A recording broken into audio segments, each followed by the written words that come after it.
আজকে বাংলাদেশ জামাত ইসলামীর গাজীপুর পৌরসভা এবং পত্নীধারা উপজেলার উদ্যোগে আজকের এই প্রতিবাদ সমাবেশে বিভিন্ন পর্যায়ে দায়িত্বশীল বৃন্দ, সম্মানিত বাসী, আমরা আজকে আমাদের থাকার কথা ছিল জনগণের কাছে।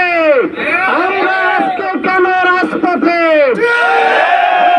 অন্তর্বর্তীকালীন সরকারকে বলতে চাই, বিগত সময়ে যারা এই রাষ্ট্র পরিচালনা করেছে তারা ছিল সংসদে, বঙ্গভবনে, আমরা ছিলাম রাজপথে। আপনারা আছেন, আমাদেরকে কেন আবার রাজপথে নামতে হচ্ছে? সম্মানিত ভাইরা, স্পষ্ট বলতে চাই, এই প্রশাসনের বাইরে এখানে আছেন, আমরা আপনাদেরকে বলতে চাই, আপনাদের লেভেল প্লেইং ফিল্ড কোথায়? কোথায় লেভেল প্লেইং ফিল্ড?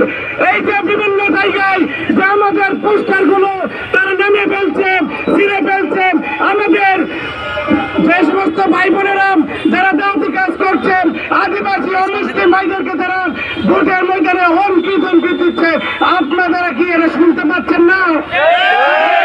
আছেন, আমরা আজকে এই প্রতিবাদ সমাবেশে স্পষ্ট বলতে চাই, আমরা এই রাজপথে ছিলাম, রাজপথে আছি, রাজপথ ছেড়ে চলে যাব না। জনগণকে বলতে চাই, আমাদের প্রতিপক্ষ ভাইরা যেই ঘটনাগুলো ঘটাচ্ছে, প্রশাসন আপনাদেরকে হলুদ কার্ড দেখে আপনাদেরকে সতর্ক করছেন। আপনারা কৃষ্ণপুরে ঘটনা ঘটেছেন, আপনারা পত্নীধারা বাজারে ঘটনা ঘটেছেন, আপনারা